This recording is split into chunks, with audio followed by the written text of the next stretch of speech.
In the Circuit Court of the 15th Judicial Circuit, Criminal Division, in and for Palm Beach County, Florida. Case number 21 CF002938 A and B, Division W, State of Florida versus Travis Rudolph.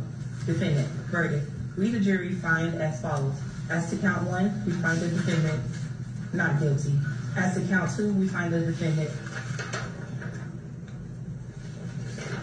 not guilty. As to count 3, we find the defendant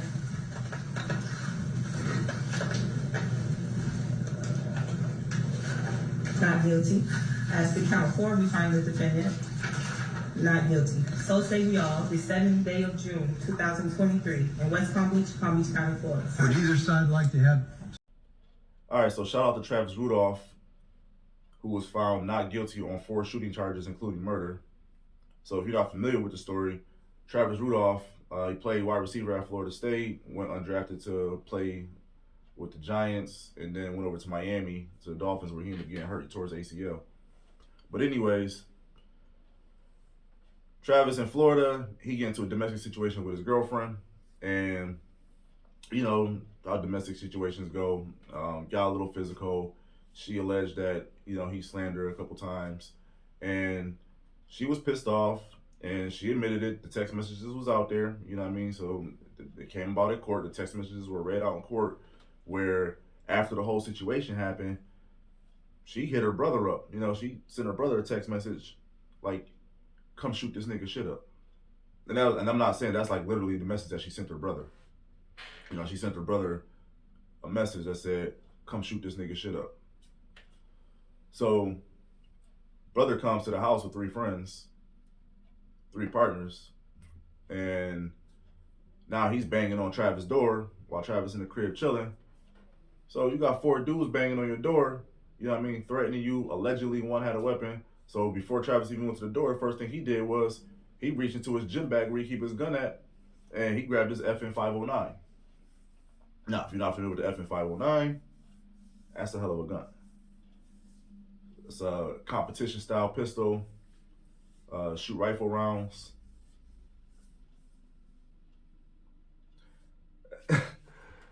Anyways,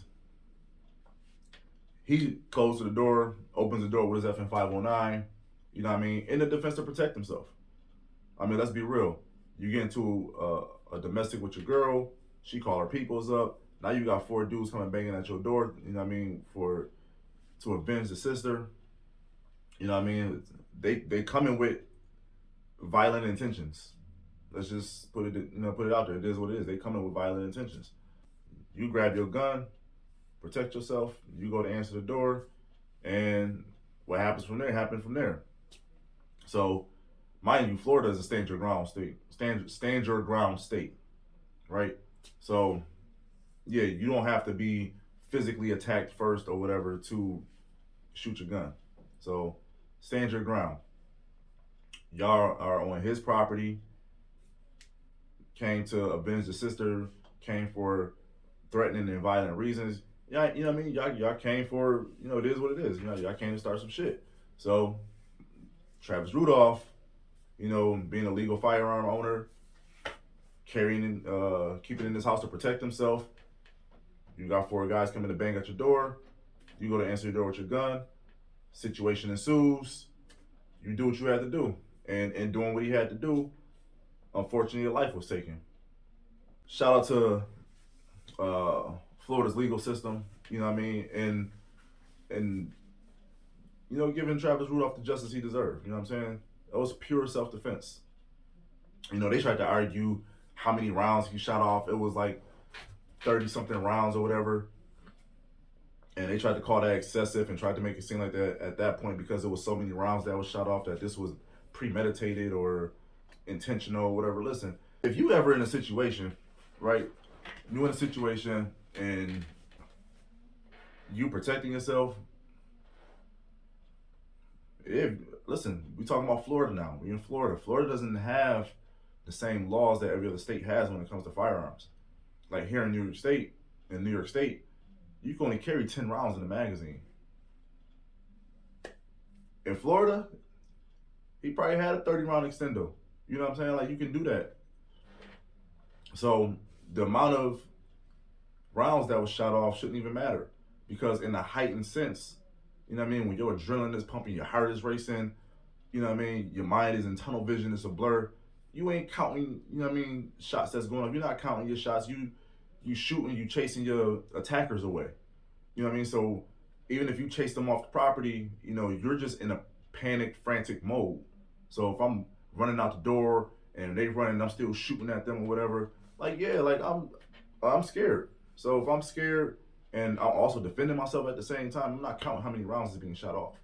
You know what I mean? So he had a great legal team. He had some great lawyers. I did watch some of that case, especially the sentencing part, or not the sentencing part, but the verdict rather. So I did watch the verdict part, and listen, they was going down. They was like, listen, he shot off X amount of rounds. His lawyer was like, well, yeah, he was scared. He was defending himself. It was 4 guys. Allegedly, one had a gun. Girlfriend sent the text message. They read the text message off in the courtroom. Come shoot this nigga shit up. They asked her, what did you mean by come shoot this nigga shit up? You know, she went on a little ramble. Well, you know, when you angry, everybody in this courtroom has been angry, have said things out of anger that they did not mean to say, or whatever. Don't matter. You send a text message to say, come shoot this nigga shit up, and they came to do that and end up losing that battle. This is why it's important to have something in your house for protection, because you never know. Even if it is an argument between you and your significant other, your spouse, or whatever, people get angry, especially women. No offense, but then when you start sending messages to your cousins and your brothers and, you know what I mean, whoever, because you mad at your significant other, you know what I mean, and now they coming to defend you, he still got to protect himself. So you gonna send a goon squad, your man still got to protect himself. So they better be prepared to be, you know what I mean, defended against. So I say all that to say he was in self-defense. You know what I mean? Shout out to him, you know what I mean, for standing his ground, for protecting himself, for doing what he had to do, even in the midst of the situation, you know, regardless of, you know, what it was, what happened, domestic situation, whatever. At the end of the day, you know what I mean, your life still matters. You know, you had to protect yourself. You did what you had to do. You know, so again, kudos to them. Kudos to that. That defense team he had was a mean defense team. All right, so in the meantime, you know, follow me on social media. Follow my IG, Shooters Ready Training. Follow my Facebook, Shooters Ready Training. And I got shit to talk about. So let's get it.